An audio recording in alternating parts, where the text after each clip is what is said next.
glória a Deus, aleluia. A paz do Senhor Jesus, igreja. Amém. Que honra, que alegria podemos estar juntos aqui nessa noite de avivamento. Feliz com o tamanho dessa honra, dessa oportunidade que o pastor Silas me concede. Muito obrigada, meu pastor. O Senhor é uma bênção na nossa vida e na minha principalmente. Deus abençoe todos os irmãos que estão aqui nessa noite. Quem está feliz de estar hoje aqui vai dizer assim: ainda bem que eu vim, Jesus. Coisa boa é estarmos aonde Deus está. E o Senhor está aqui. É de Deus isso aqui agora. Aleluia. Abra comigo a sua Bíblia, no livro do profeta Ezequiel, capítulo de número 37. Eu pedi ao Senhor uma direção para essa noite, e Ele me levou a esse texto. Eu sei que é uma passagem muito conhecida, mas eu também sei que a palavra do Senhor, ela é nova todas as vezes que ela é falada, porque ela é do Senhor e não é nossa. Viva e eficaz, mais penetrante do que qualquer espada de 2 gumes, que penetra até a divisão da alma e do espírito, juntas e medula, e é apta para discernir os pensamentos e as intenções do coração. A palavra de Deus é poderosa. Quantos estão aqui por causa da palavra do Senhor? Glória a Deus, glória a Deus. Quando você estiver numa Assembleia de Deus e ouvir um crente dizendo glória a Deus, se você for pentecostal, saiba que você tem a obrigação de reagir dizendo aleluia. Viu? Quando você vê um crente dizendo glória a Deus, é quase que involuntário, você já reage dizendo aleluia. E se ele disser aleluia, é desse jeito que a gente faz. Quem achou, diga amém. Diz assim o texto: veio sobre mim a mão do Senhor, e Ele me levou no Espírito do Senhor, e me pôs no meio de um vale que estava cheio de ossos. Ele me fez andar em redor deles, e eu vi que eram muito numerosos sobre a face do vale, e que estavam sequíssimos. E Ele me perguntou: filho do homem, poderão viver esses ossos? E eu disse: Senhor Deus, Tu sabes. Então Ele me disse assim: profetiza sobre estes ossos e diga-lhes assim: ossos secos, ouçam a palavra do Senhor. Assim diz o Senhor Deus a estes ossos: farei entrar em vós o Espírito e vivereis. Farei entrar em vós o Espírito e vivereis. Farei entrar em vós o Espírito. Completa aí para mim, por favor, gente. Farei entrar em vós o e vivereis. Porei nervos sobre vós.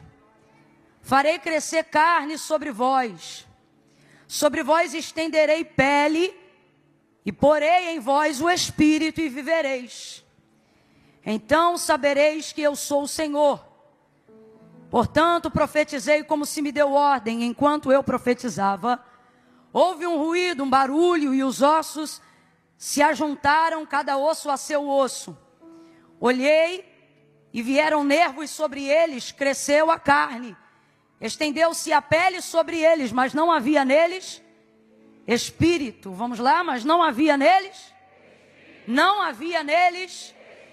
Então Ele me disse assim: profetiza ao Espírito, profetiza, ó filho do homem, e dize ao Espírito: assim diz o Senhor Deus, vem dos 4 ventos, ó Espírito, e assopra sobre estes mortos para que vivam.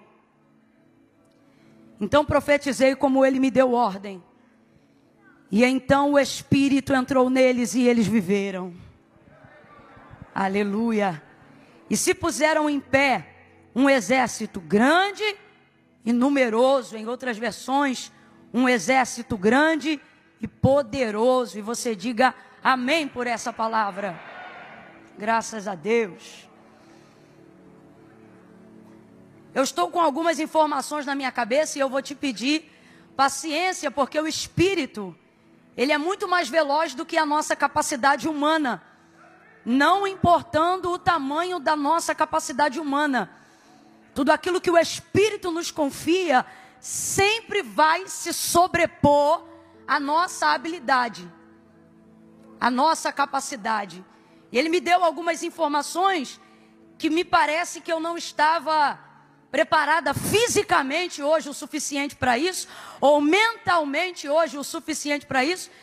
Então eu vou devagar para tentar não errar, e você tente assimilar cada uma das coisas que vão ser ditas, porque às vezes, diante de um texto como esse, por a gente já ter lido, ouvido e falado sobre ele muitas vezes, a nossa mente já fica meio que formatada dentro do que pode ser dito. Então a gente acaba se fechando para uma coisa simples, porque acredita que só pode vir algo que vai ser interessante para a gente se for uma revelação que a gente ainda não ouviu. Mas a verdade é que antes de chegar em algo que a gente ainda não ouviu, Deus usa caminhos de muita simplicidade, porque Deus não é complicado. Então eu sei que muita gente conhece essa passagem, mas a primeira coisa que eu queria refrescar a sua memória e te lembrar é que isto aqui é uma visão. Eu disse que isto aqui é uma visão. Isto é uma visão, uma grande visão, uma visão profética, uma visão que aponta para o estado atual de Israel na condição de cativeiro, e que aponta também para um futuro de esperança dentro daquilo que Deus ainda fará dentro daquela situação de cativeiro. Porque diferente da nossa mentalidade de achar que as coisas só começam a acontecer, coisas boas, depois que processos difíceis acabam, Deus não depende de circunstâncias favoráveis para começar a agir, pelo contrário. Essas circunstâncias são o chamamento de Deus para que processos extraordinários aconteçam no meio da tribulação, no meio do processo. Tanto é que os maiores testemunhos que você tem para contar não são de momentos da sua vida onde você não tinha mais luta, mas foram em momentos onde a prova mais ardia que você viveu os maiores testemunhos que sua vida e seu ministério carregam. Porque essa é uma das características da ação de Deus. Ele não depende de nada melhorar ou de nada que é ruim agora passar para que coisas boas comecem a acontecer no meio do processo. Se eu fosse você, eu já estava glorificando, porque você está aqui talvez orando hoje no Aviva e dizendo: Deus, faz essa prova passar. E o Senhor está dizendo: se passar, acaba tudo, mas se eu passar contigo nela, essa prova vai ser o maior testemunho da tua história para esse ano. Então essa é uma característica do modo operandi de Deus, é assim que Ele opera. Então é uma visão, e essa visão é uma grande visão. Deus vai dar a Ezequiel essa visão, sem dúvida, em um dos piores cativeiros, em um dos piores momentos da vida da nação, do seu povo. É difícil encontrar no texto sagrado qualquer outro episódio ou pior momento da vida de Israel que se assemelhe a esse momento. Porque o que torna um momento mais difícil não é só o que você passa nele, mas é por quanto tempo você o passa. Isso é que torna as coisas mais difíceis. No campo da educação física a gente chama isso de isometria. Por exemplo, esse copo aqui, segurando ele na minha mão direita por 1 minuto, ele é pesado? Não é uma pergunta retórica não, pode responder. É pesado? Agora fique com a mão estendida segurando esse copo 1 hora. Isometria. O que vai acontecer? Ele vai pesar não só a sua mão. Ele vai começar a criar uma dormência no seu braço. Toda a sua parte de cravícula vai começar a doer. E vai começando o cata-cata. Dói aqui, até a caixa torácica vai doer. Por estar de pé vai afetar a sua coluna. E então o ciático vai começar a apertar. Tudo porque você está com um copo que não é tão pesado segurando em um braço. E aí eu te pergunto de novo, o copo é pesado? É por causa da quantidade de tempo que você está segurando ele, que aquilo vai se tornar uma tortura. Então por isso, o cativeiro babilônico foi sem dúvida o pior momento da trajetória registrada de Israel, não só pela tortura, prisão, morte, luto, entre tantas outras coisas que os cativos passaram, mas principalmente por causa da durabilidade do tempo que eles foram submetidos. E o tempo tem um poder na nossa vida que poucas coisas imprimem sobre nós tanto poder quanto o tempo. O tempo ele faz uma pessoa esperançosa se tornar amarga dependendo do tempo. Salomão ele vai dizer que a esperança que se adia, ou seja, que passa muito tempo para realizar, ela faz adoecer o coração. E quando o coração adoece, a vida adoece, as perspectivas adoecem. É aí que as doenças psicossomáticas chegam. Seu físico é abalado quando seu emocional é abalado. Quando seu espírito está abatido, não há mais força, não há mais vigor, não há mais desejo, não há mais desejo de vida, só há vontade de morte. Foi o que aconteceu com a vida de Jó. Ele não murmurou atribuindo culpabilidade a Deus, mas amaldiçoou até o dia do seu nascimento, não só por causa da perca, mas do tempo tão rápido com que perdeu, e não se sabe em quanto tempo mais ele ficou naquela dor. Então o tempo tem o poder de amargar até o coração mais puro. E é Deus que usa o tempo para isso. Quando o Senhor tira o povo do Egito e vai trafegar com este povo para entrar em Canaã, Deuteronômio capítulo 5, ele vai dizer: eu te coloquei nesse deserto para te humilhar, para saber o que se passava no teu coração. E o que foi que Deus usou para que Israel pudesse manifestar aquilo que estava no coração? Deus não usou propriamente o maná ou a água que saiu da rocha. Tudo isso revelava a Deus no processo. O que Deus usou para que os corações se manifestassem foi o tempo. O tempo. O sábio vai dizer que não é do mais veloz a corrida, nem do mais forte o dia da vitória ou da batalha, mas ele diz que todos, ou seja, o forte e o fraco, o rico e o pobre, estão submetidos ao mesmo fator que tortura, trabalha, treina, humilha ou exalta a todos, dependendo de como eles se comportam e do que ele está falando. Ele diz: tudo está subordinado e submetido ao tempo e à ocasião, ou seja, ao que acontece dentro daquele tempo. O tempo não respeita autarquia. Tempo não respeita carteira de membro. Tempo não respeita absolutamente nenhuma das coisas que a gente poderia utilizar para tentar ganhar tempo. Tempo não respeita. Então esse cativeiro, ele humilhou muita gente. Ele embaçou a vida de muita gente. A visão que Ezequiel está recebendo agora, a visão, diga comigo, a visão que Ezequiel está recebendo agora, é uma visão que fala sobre o seu estado, o estado da condição da nação aprisionada, fala sobre o que já aconteceu e fala sobre o que ainda vai acontecer. Porque uma característica das visões que Deus dá, é que Deus nunca fala só do que aconteceu. Ele até começa falando do que aconteceu, para mostrar qual é o estado original, ou para mostrar o que o tempo fez com você. Então em uma parte ele revela o que o tempo fez com você, e em outro momento ele revela o que ele fará com você. E Deus nunca usa o tempo da visão para falar só do que aconteceu. Deus vai se revelar numa visão a Ezequiel para falar do que vai acontecer. Então Deus está dizendo aos homens que recebem uma visão: tenham isso em mente. Eu vou não só atestar o estado que você está, mas eu também vou revelar o lugar que eu vou te colocar. Eu não sei se você está entendendo, mas Deus me trouxe hoje aqui para dizer a alguém: há esperança na revelação do futuro.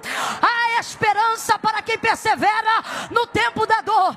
Deus então se manifesta a Ezequiel e entrega essa visão, uma visão global, uma visão nacional, uma visão que vai mexer com o mundo internacional, porque tudo que passa em Israel mexe com o mundo, com os governos, com os poderes. Nessa visão que Deus entrega a Ezequiel, toda ela é dada em espírito.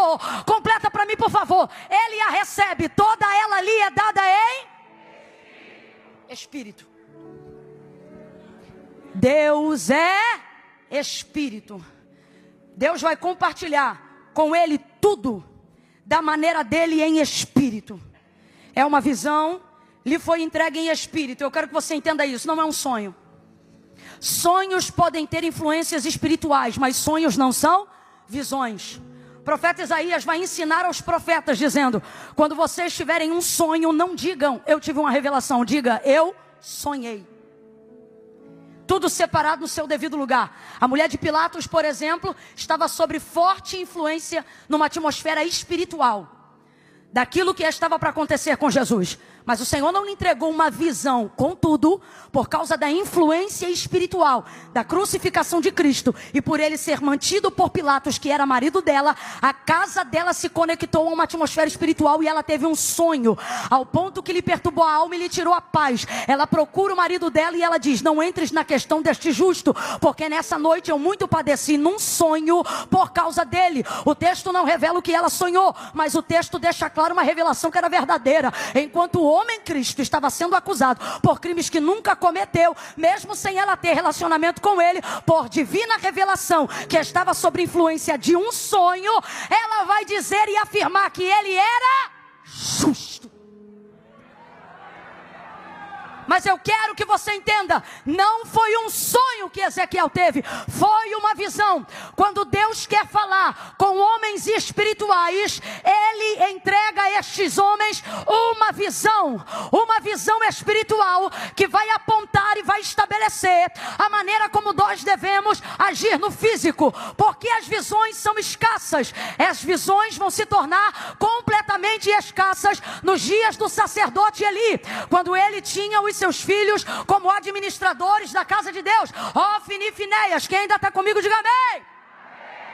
Naqueles dias o texto diz que as visões eram raras e as palavras de Deus eram escassas. O que o texto está dizendo? Que Deus não se revelava por intermédio de comunicação clara, seja verbal ou visual, diante do seu povo. E por que Deus não se comunicava de maneira clara, audível ou visual diante do seu povo? Porque os filhos de Eli, Ofni e Finéias eram dois prostitutos que prostituíam absolutamente tudo que deveria ser sagrado e santificado, até que depois que Ana entrega o seu filho para ser criado na casa de Deus, Deus vê ali pureza, Deus vê ali integridade, Deus vê ali santidade, Deus vê ali espiritualidade. Então as visões voltam nos dias de Samuel, a clareza volta nos dias de Samuel, a revelação volta nos dias de Samuel. Ele é um menino, mas Deus não confere visões por idade. Deus entrega visões por níveis de espiritualidade. Ele é um menino, mas é espiritual. Ele é um menino, mas é crente.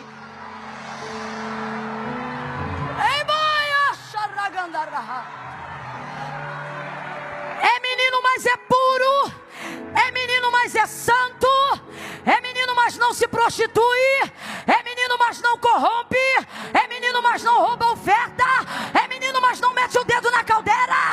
É menino, mas não adultera. É menino, mas não vacila. É menino e é santo. É menino e é puro. É menino e é íntegro. Deus vê lugar para revelação clara, para a visão que aponta para destino. Deus vê lugar para a plataforma segura,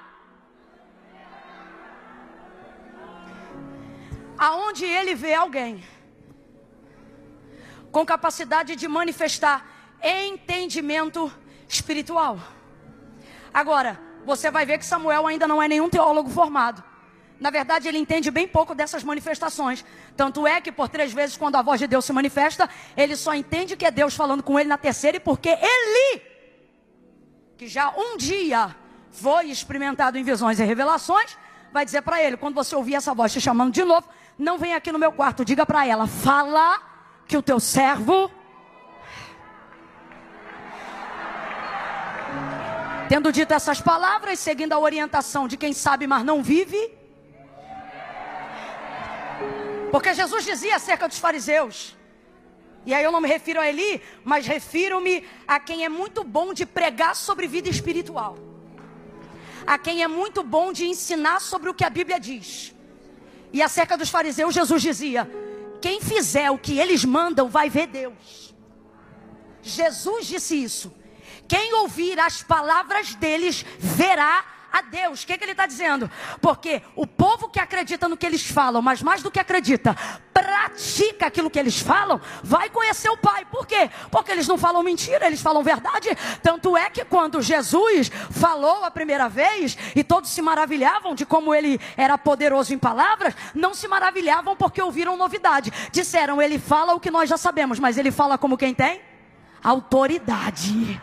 Oh, então ele dizia: quem ouviu o que eles falam vai ver a Deus. Agora, eles verão a Deus? Não, não verão, porque eles são bons no estudo. Desculpa a expressão, mas só para a gente entender. É gente que um dia teve uma experiência, mas achou que a espiritualidade ficou lá atrás. Só que Deus nos trouxe nessa noite de avivamento. E isso não é só sobre a Igreja da Penha. Isso é sobre todo o Rio de Janeiro. E aonde houver uma ADVEC conectada, os céus estão abertos sobre o Brasil nesse dia. Eu vou falar debaixo da unção que Deus me confiou. Eu vou repetir: os céus por estes dias estão abertos no Brasil. Não é no Rio, não é São Paulo, é no Brasil. Mas alguém liga comigo? Esta palavra: estão abertos sobre o Brasil. E a mensagem para hoje, pregada de diversas formas, ela tem uma temática. E qual é? Deus quer voltar a entregar visões claras, objetivas e extraordinárias, que apontam destino de nação, que apontam destino de reino.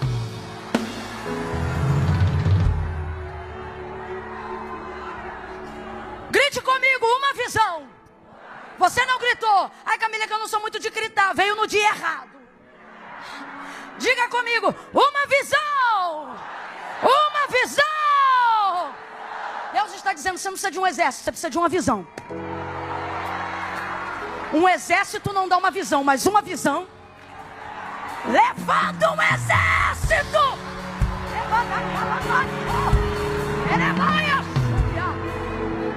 Agora, de onde vêm as visões que apontam destino?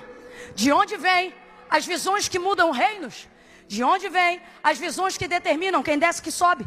De onde vêm as visões que determinam o assentar das cadeiras? De onde vêm as instruções que mudam não só uma nação, mas um mundo inteiro?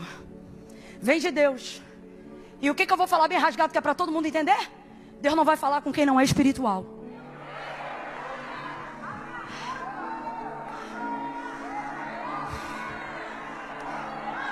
Deus nos guarde nessa noite e para sempre. Eu vou repetir isso. Deus nos guarde nessa noite e para sempre da desgraça de viver do seu nome e não conhecer mais a autoridade da sua presença, não conhecer mais o poder, a soberania, a grandeza do Deus que revela a influência espiritual sobre questões físicas, cotidianas e corriqueiras. Eu vou falar como Deus está mandando. Que se volte aqui nessa noite o tempo aonde você saía de casa cantando uma música e você pensava que era da sua cabeça. Quando você chegava, principalmente na época que a gente ainda cantava hino da harpa, quando você chegava: meu irmão, a harpa tem mais de 600 hinos. Aí você pensava: escolhi um, vem cantando ele. Quando chegava o culto, abria com a música que você cantou o dia inteiro. Aí alguém pensava: nada a ver, mas você sabia, né? Não, hoje eu estava ligadinho, Deus estava falando comigo. Que volte o tempo aonde o cotidiano revelava a manifestação sobrenatural do Deus Espírito, que fala em Espírito, prega em Espírito, anda em Espírito, ressuscita em Espírito. Ele cura cancerosos no Espírito e isso se revela no corpo. Ele visita os aidéticos no sangue e isso se revela na saúde. A obra é espiritual e quem for espiritual vai receber visão, poder, destino e sindicato. Que riam dos espirituais. Deixe que riam de você que salta da cadeira. Deixe caçoarem da sua língua, que é mais estranha do que as estranhas. Porque enquanto ele fala a mesma língua do dia que ele foi batizado, você já foi renovado para mais de 100 vezes desde que recebeu o batismo. Deixe.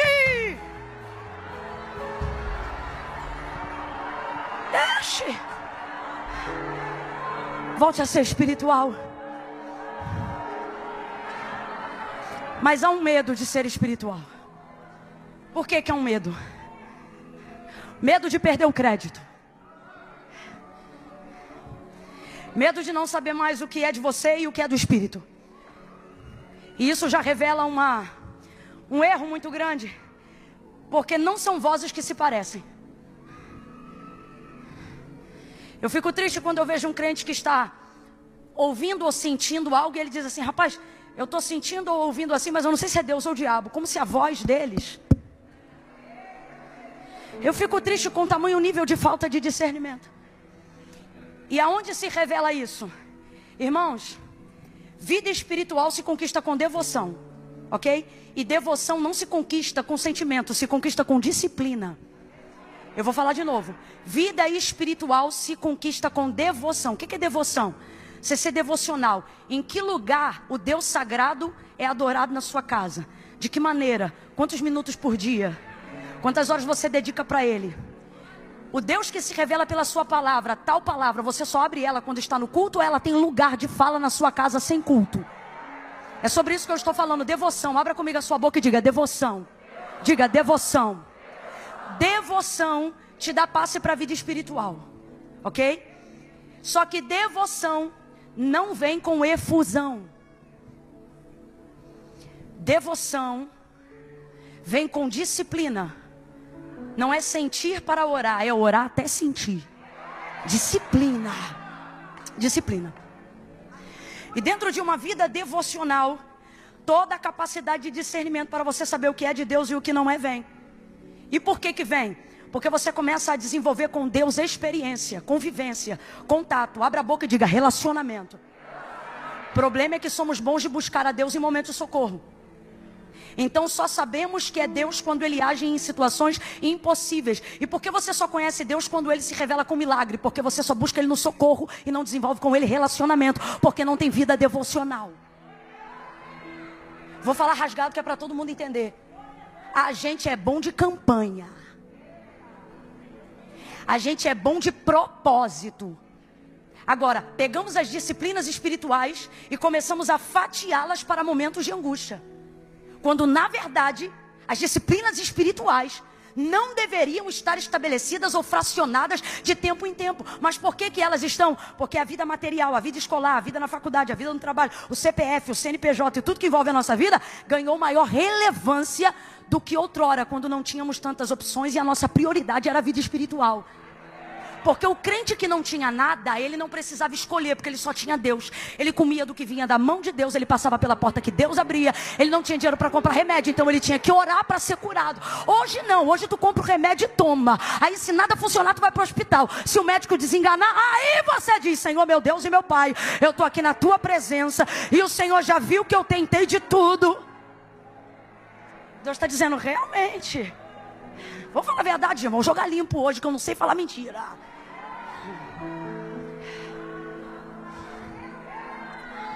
Antigamente, quando você dependia dele mandar o dinheiro para ter a compra do mês, quando você comprava que chegava, eu vivi isso com a minha mãe há muitos anos, ela não deixava a gente meter a mão na sacola do biscoito. Ela dizia: tira a mão, vamos orar. A compra tinha que ser orada antes de entrar no armário. Eu não estou dizendo que você tem que fazer isso, eu só estou falando sobre como a vida espiritual era realidade diária no nosso dia a dia. Não se saía de casa sem orar. Vou falar bem aberto, gente. Não se orava em carro. Tinha que tirar nem que fosse 1 minuto de joelho. Devoção. E é nisso que alguns que não têm Cristo como único mediador entre Deus e os homens engolem alguns de nós dentro do cristianismo que reconhece Jesus como único mediador entre Deus e os homens. Eles têm padrão nível alto de espiritualidade? Não, mas são batata na devoção. Ou irritação. Então veja, numa visão altamente espiritual, o apontamento de um novo destino que encerra um ciclo de anos de destruição e de desgraça será apresentado a um homem que vai compreender que não está diante de uma imaginação, que não está diante de um momento de êxtase, que não está diante de um pesadelo, porque o vale poderia ter sido muito mais tido como um pesadelo do que como um sonho. Esse homem compreende isso. E aí agora vamos para o segundo ponto e eu encerro no terceiro. Ele vai se relacionar dentro do mundo espiritual com consciência racional. Quando a sua vida espiritual é em dia, aquele discernimento que eu te falei que só vem por intermédio da devoção, ele está com você aonde sua carne estiver. Aonde a sua alma estiver, se você tiver vida espiritual com Deus, seu espírito dominará sobre a sua alma em qualquer região, em qualquer esfera. Para ninguém achar que eu sou maluca, ou só porque alguém ainda não viveu esse nível de experiência, vão falar rasgado. Quem aqui pela psicologia discerne que já viveu o que chamamos de paralisia do sono, mas também discerne pelo espírito que estava numa batalha espiritual, enquanto um demônio tentava afligir você e te sufocar. Segunda coisa, tais episódios que podem ser discernidos por alguns como batalha espiritual, há outros como paralisia do sono e vice-versa, cada um de uma maneira. Uma realidade precisa ser tida. Qualquer reação nessa paralisia, independente de religião, crença ou qualquer coisa que você acredite que eu digo ou não, uma das primeiras perdas de capacidade que a gente tem é a fala. Você quer chamar Jesus e não consegue? Estou mentindo ou estou falando a verdade, gente? Agora, bota a tua vida em dia no jejum para ver se tu fala ou não fala. É a capacidade que a alma tem, por costume, de estar subordinada ao espírito. A tricotomia do homem é dividida dessa maneira: espírito, alma e corpo. Vamos juntos? Espírito, alma e corpo. Vai você sozinho. De novo. A maneira que está distribuída no texto para explicar sobre a tricotomia do nosso ser, ela está distribuída exatamente na categoria que nós dividimos agora. Não sou eu que estou botando o espírito em primeiro lugar, é a palavra. O texto não revela alma, corpo e espírito. Corpo, alma e espírito. O texto revela espírito, alma e corpo. Então quem vem primeiro? Quem vem primeiro? Porque Deus é. Então tudo tem que estar subordinado a Deus. E se Deus é espírito, qual é a área da minha vida que precisa desenvolver prioridade? A vida espiritual. Então vamos falar a verdade? Quer avivamento e você acha que avivamento é o quê? Recompensa financeira? Prosperidade e paz? Deus está dizendo para mim e para você: organiza a tua vida espiritual que eu arrumo o teu vale. A vida, eu vou falar abertamente que é para todo mundo entender. Irmãos, tem depressão sim, que precisa ser cuidado com reposição hormonal, precisa ser cuidado com terapia. Eu amo a ciência que Deus confiou ao homem. Eu amo a capacidade organizacional da psique humana por intermédio de alguém que entendeu os gatilhos da mente. Não há aqui uma pessoa que por causa de uma vida espiritual idiotizou a ciência. Eu acredito em cada uma delas, eu indico elas. Agora, tem gente que está tratando como depressão algo que nem a terapia vai resolver completamente. Por quê? Não é queda de hormônio, não é necessidade de substância, é vida espiritual desorganizada. Deus está dizendo com carinho aqui para mim e para você, porque eu estou embutido em tudo que eu estou pregando aqui. Inclusive só há autoridade na fala, porque há autoridade no erro. Cadê sua espiritualidade? Cadê minha espiritualidade? Mas a gente não percebeu. A agenda que a gente chama, que começou agora, alguém pensa dos anos 2000 para cá, essa agenda maligna e satânica, sutilmente, na verdade, ela está em nós, ou na nossa sociedade, muito antes da década de 90, no início dos anos 80, quando cada brasileiro, já independente de questão financeira, podia ter uma televisão na sua casa.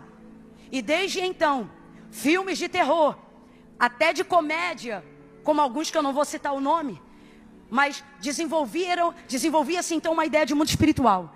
E essa ideia, os espíritos que poderiam ser fantasmas ou demônios, eles sempre eram enfraquecidos. Quem está comigo no texto? Eles eram enfraquecidos. Eles atravessam paredes e eles tinham que incorporar alguém para conseguir ter algum poder, para segurar, para fazer alguma coisa. Tanto é que eu me lembro de muitas vezes ouvir os antigos dizerem: eu não tenho medo de morar em cemitério, porque eu não tenho medo dos mortos, eu tenho medo dos vivos. Desenvolvia-se a crença, um filme em especial, muito famoso, Ele ganhou muita projeção porque mostrou um lado lúdico e cômico do mundo espiritual, onde fantasmas, na verdade, não atormentavam, incorporavam ou aprisionavam vidas, mas faziam brincadeiras com elas. Atravessavam paredes e não seguravam nada. Talvez você pense, Camila, eu nunca fui influenciado por isso. A maior influência é a que você não percebe que recebe. Essa é a maior influência. Porque influenciar não é receber de fora, é nascer de dentro.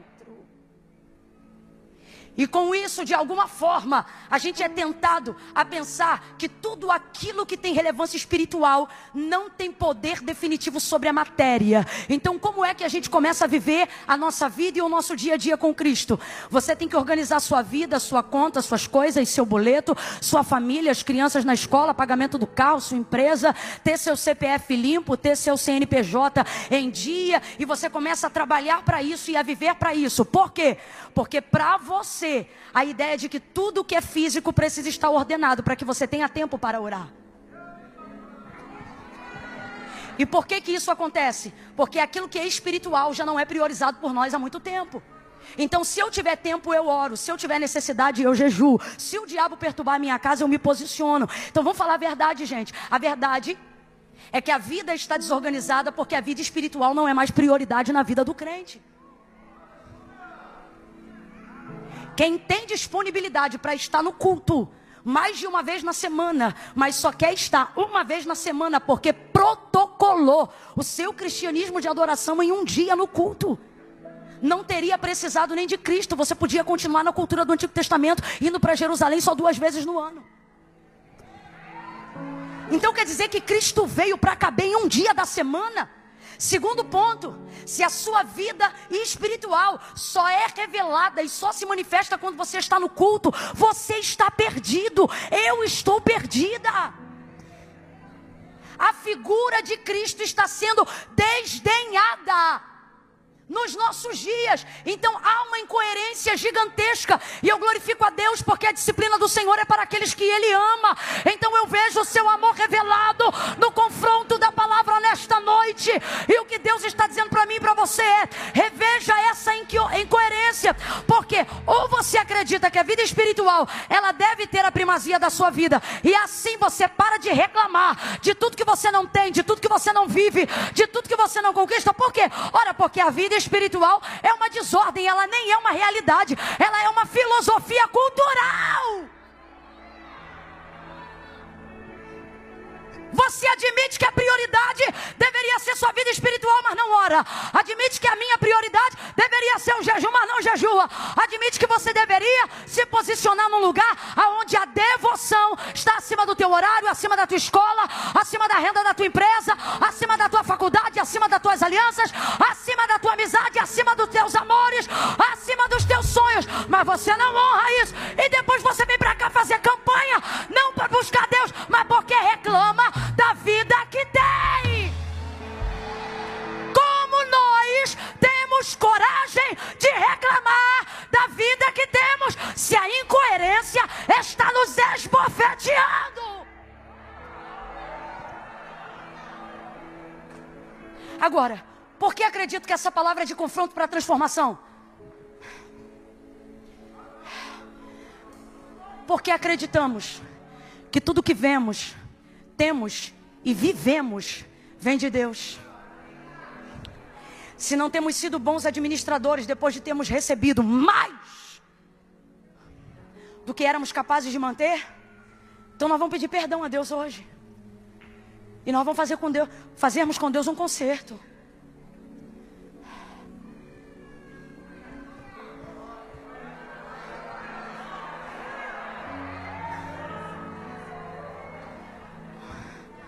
Ah, Camila, eu oro, Deus não fala comigo. Claro, você só fala com Deus quando você quer ouvi-lo. Você não tem devoção. Você não fala com Deus para adorá-lo. Depois quer que Deus te responda. Deus vai dar para ele a visão, coloca ele no meio do vale. Em algumas versões, ao meio da revista não corrigida e atualizada, ou corrigida e não atualizada, vai estar escrito assim: e me deixou lá. Eu particularmente gosto dessa versão porque não há incoerência nela. Há respaldo e abertura para essa tradução. Me tomou, me levou e me deixou lá. E por que eu digo que há respaldo para essa tradução? Terceiro e último ponto. Porque quando o Senhor entrega a visão e coloca Ezequiel no meio do vale, a capacidade racional dele se relaciona com a capacidade espiritual. A gente tem que parar de cometer esse equívoco de achar que por ser espiritual tem que deixar de ser racional, aí fica maluco. Ou que para ser racional tem que deixar de ser espiritual. Isso é a guerra do pecado, porque o diabo não quer que nós tenhamos relacionamento diário com Deus. Agora, Deus vai fazer perguntas e quem vai responder é a consciência de Ezequiel. Ele está numa visão que está em outra dimensão. Quem está acompanhando, diga amém. Só que Ezequiel, num mundo espiritual, responde numa dimensão de consciência racional. Ele não está dopado. Ele não está em estasia espiritual. A racionalidade que Paulo prega sobre o nosso culto está em Ezequiel na hora da revelação. E então ele pergunta: filho do homem, poderão viver esses ossos? Ele sabe que é uma visão, mas ele não se emociona. Aleluia. Jeová, pode? Não. Racionalidade dele, está vendo o vale? Sabe que não tem poder sobre o vale, mas sabe que Deus tem poder sobre qualquer coisa. Então ele vai responder de acordo com a sua racionalidade. Mas ele está num ambiente espiritual. Vamos lá? Ele está num ambiente. O que eu estou dizendo para você? O que Deus está dizendo para mim? Quanto mais você busca, você não fica mais louco, você fica mais são. Mas que caia por terra todo o sofisma do inferno. Que quem tiver vida espiritual ativa vai ficar maluco, vai ficar internado. Tua língua estranha não vai te deixar maluco nem internado. O próximo passo será interpretação. O próximo passo será dom de discernimento. Oh, tem alguém aí para receber? Tem alguém aí? Eu vou repetir. Tua vida espiritual não vai te deixar maluco. Vai te deixar cheio de sabedoria, cheio de discernimento, cheio de direção de Deus. Tem alguém aí para receber? Tem alguém aí para usar a consciência e tomar posse no mundo espiritual? Aleluia! Aleluia! Oh, aleluia! Com a consciência ele responde sem emoção. Tem emoção aqui não, irmão. Só tem vida espiritual e vida racional. Senhor Deus Jeová, tu sabes. Tu sabes. Então o Senhor diz assim para ele, usando a consciência dele. Porque Deus é espírito, eu sou espírito, alma aí? Então vamos lá, Deus é? Mas eu sou o quê? Deus é o quê? Mas você é o quê? Deus sendo espírito, faz o que quiser, do jeito que quiser, na hora que quiser. Eu não. Eu tenho que organizar as coisas que Deus faz em mim. Então ele fala no espírito. No espírito eu recebo, mas executo na racionalidade. Filho do homem, é Deus espírito falando com ele. Poderão viver esses ossos? Na racionalidade, porque ele é homem, não é Deus, ele responde. Senhor Deus, tu? Então profetiza. A impressão que a gente tem, por causa da emoção, e de achar que espiritualidade tem mais a ver com emoção, só que espiritualidade tem mais a ver com racionalidade do que você imagina. Ai, olha que forte. Deus disse profetiza e ele começou a profetizar. Oh, mano, você leu comigo. Calado ele estava, calado ele ficou. Por quê? Porque eu não vou profetizar segundo uma palavra que eu estou imaginando. Até porque a realidade na visão desse vale é desordenada, é horrível. Eu não vejo em mim capacidade e habilidade para desenvolver nada nesse vale. Então ele disse, profetiza, mas ele estava esperando o que Deus ia mandar ele profetizar. Então guarde isso. Quer ter uma vida espiritual profética ativa? Não profetize o que você sente.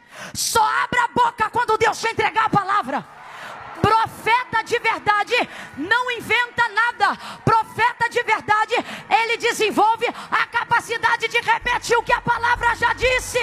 Aprende a liberar a palavra. Aprende a falar o que Deus já disse. Aprende a... Meu Deus, estou sentindo uma graça de Deus tão grande aqui. Bota a mão no ombro do vizinho, vai, mexe com ele. Bota a mão no ombro da vizinha, vai. Vai. Camila, ele não está com cara boa não. Mostra para ele que profeta não tem medo de cara.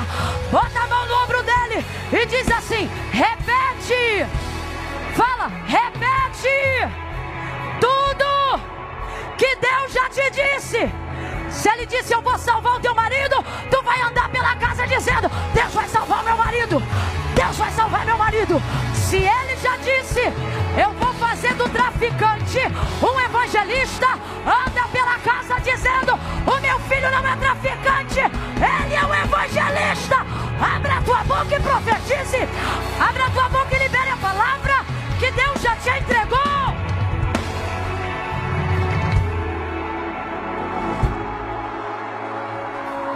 Língua estranha não é profecia. Movimento espiritual não desenvolve poder de transformação. A única coisa que transforma é a palavra.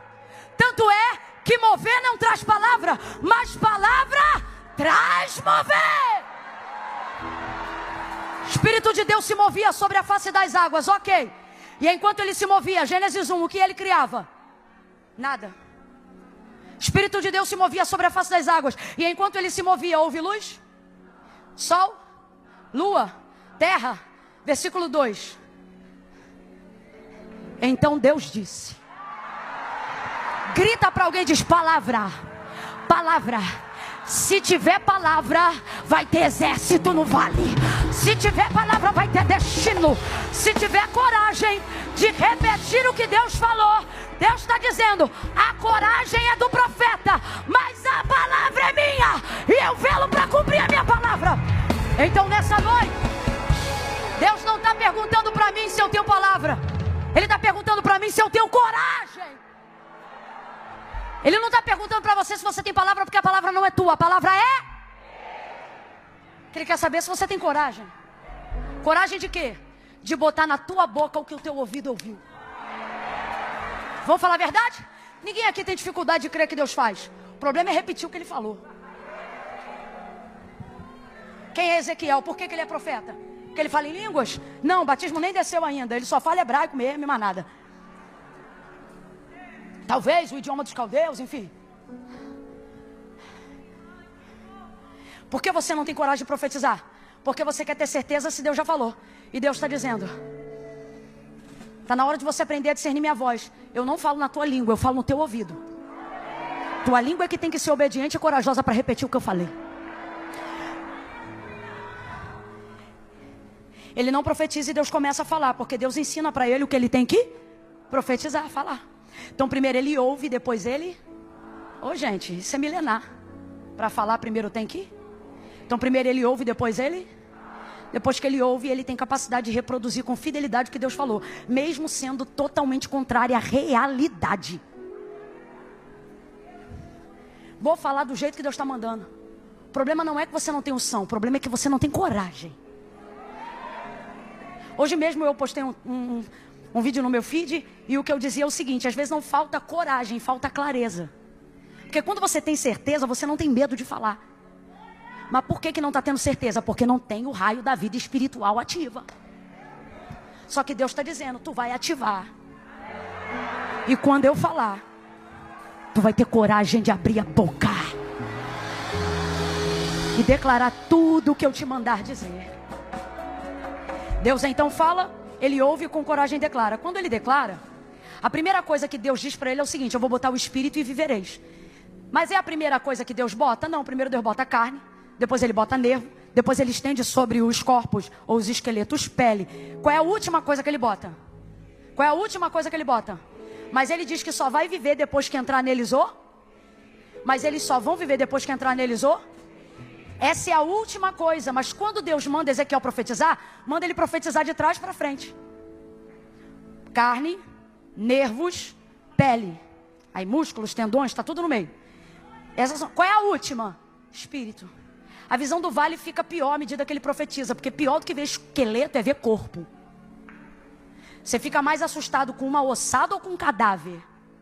Esquece, eu não quero ver não. E agora é que o Espírito vai tornar eles de defuntos para soldados. Não, gente. Vai passar de morto para soldado. Vai passar de morto para valente.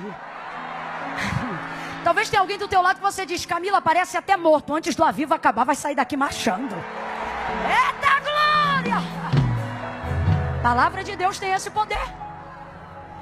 Agora veja, Deus fala tudo o que Ezequiel tem que falar, mas quando Deus fala, nada acontece no vale. Vou falar uma parada que parece louco. Ih, Camila falou parada, sou carioca, você que é de outro estado? Me desculpe. Na moral, foi mal. Não, cara, desculpa. Ô, bicho. Deus falou primeiro. Quem falou primeiro? Quem liberou a palavra poderosa primeiro? Só que os ossos só se mexem e só se levantam depois que quem fala? Deus ou Ezequiel? Teria Ezequiel mais poder para exercer a palavra de Deus do que o próprio Deus da palavra? Tem alguém em dúvida? Eu vou perguntar de novo e já vou mirar o microfone. Quando Deus fala, o que acontece? Nada. Mas quando Ezequiel fala, o que acontece? Tudo. Vamos lá? Quando Deus fala, o que acontece? Mas quando Ezequiel fala, o que acontece? Tudo que Deus falou. Então eu pergunto, haveria na boca de Ezequiel mais poder para ministrar a palavra do que na boca do Deus da palavra? Claro que não! Heresia! Antes tudo que eu. Não. Mas por que quando Deus fala não acontece nada? E é por isso que eu gosto da versão Almeida corrigida não atualizada. Porque ela deixa claro algo que aconteceu ali no mundo espiritual. Me tomou, me levou e me deixou. Então vamos lá, Deus está no vale na sua onipotência? Deus está em uma figura acessível ao vale a Ezequiel ali? Não, não está. Me tomou, me levou e me deixou lá. Então na visão, Deus está? Não, não está. Me tomou, me levou e me... Não ficou. Só que Ezequiel continua ouvindo. Então entenda, Deus não está no vale, mas está em alguém que está no vale. Alguém entendeu? Então vamos lá, ele não está no vale, mas ele está onde? Vai, ele não está no vale, mas ele está onde? Ele não está no vale, mas ele está onde? Ele não está no vale, mas ele está onde? Ele está com o profeta. Ele está em quem repete a palavra. Às vezes você olha para o vale e você diz, Deus, resolve isso.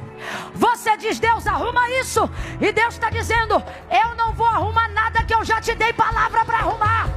Eu não vou entrar onde eu já te dei autoridade para entrar. Eu não vou pisar aonde eu já te dei poder para pisar. Tem palavra? Então abre a boca e profetiza. Dá um salto dessa cadeira. Quem quer mudar a vida espiritual hoje? Dá um salto dessa cadeira. Abre a boca e comece a profetizar. Comece a profetizar. Libere as palavras que Deus já te entregou. Repita as promessas que Ele já te fez. De pé, de pé, de pé.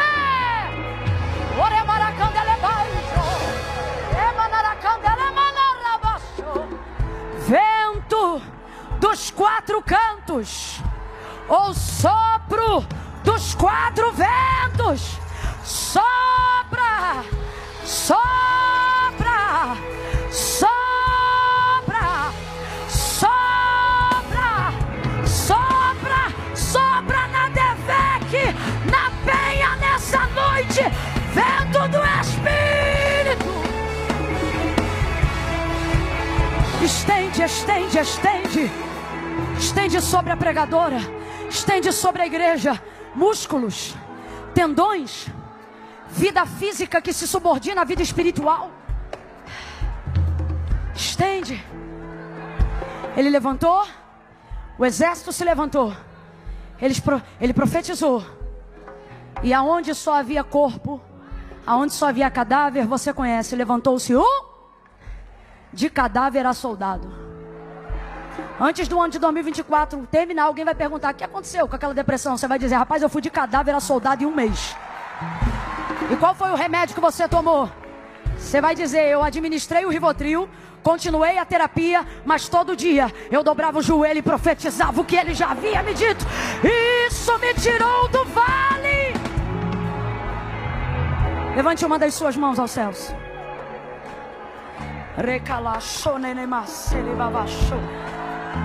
Deus, nós estamos em conferência. E a conferência revela o nosso clamor. Aviva, aviva, aviva, aviva. Começa em nós. Começa tocando no corpo. Começa, Senhor, ajudando a vida emocional. Começa organizando as prateleiras do pensamento. Começa ajudando a quem já está buscando recurso humano. Começa a organizar os nervos, os tendões. Repreende o espírito da enfermidade. Repreende as doenças psicossomáticas. Senhor, nós te apresentamos agora ansiedade, crise de ansiedade, síndrome do pânico, síndrome do pensamento acelerado, crise financeira. Deus, eu te apresento tudo aquilo que tipifica o vale, aquilo que nos desorienta, aquilo que nos assusta. Nós te apresentamos o Brasil, te apresentamos, Senhor, todo o quadro político da nossa nação, mas estamos aqui crendo que há céus abertos sobre o Brasil, enquanto nós clamamos: aviva! Aviva! Os profetas clamam: aviva! Aviva! Aviva a tua obra e começa em nós. Não começa no Planalto, não começa no Senado, começa nos profetas.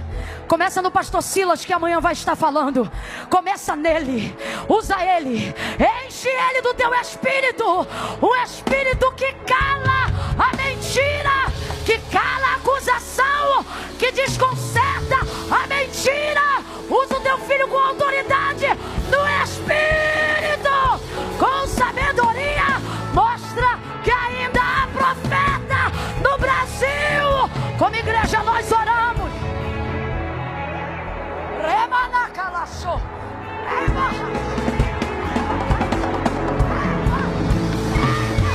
Em nome de Jesus.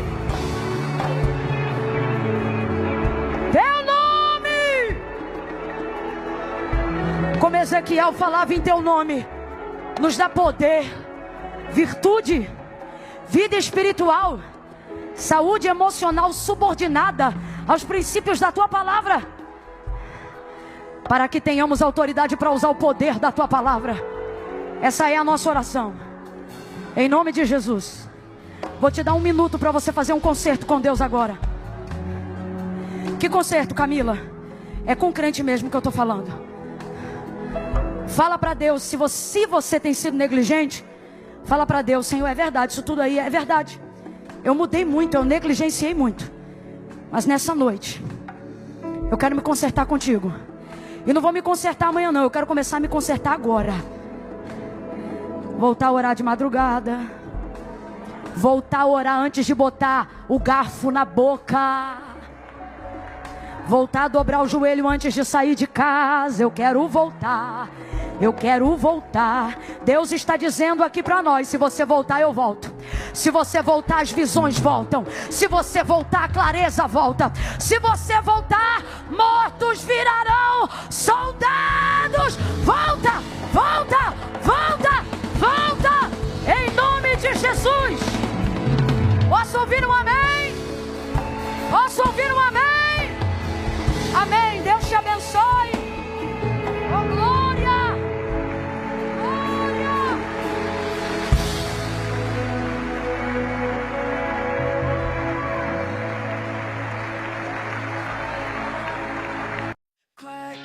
Whimsical, vibrant, electronic bass, marimba songs feel creative, vibrant, and eclectic track that fuses the warm melodic elements of indie folk pop with the rhythmic intricacies of math reggae wave. Incorporate playful candy crunk beats and witch house atmospheric layers of craft. A whimsical soundscape, use acoustic guitar and marimba for a light organic feel, while electronics and beats drive the rhythm. The overall composition should evoke a sense of joy and exploration, merging genres in a way that feels both innovative and accessible. Focus on creating catchy melodies and engaging sound textures that invite listeners on a sonic journey, tempi with dynamic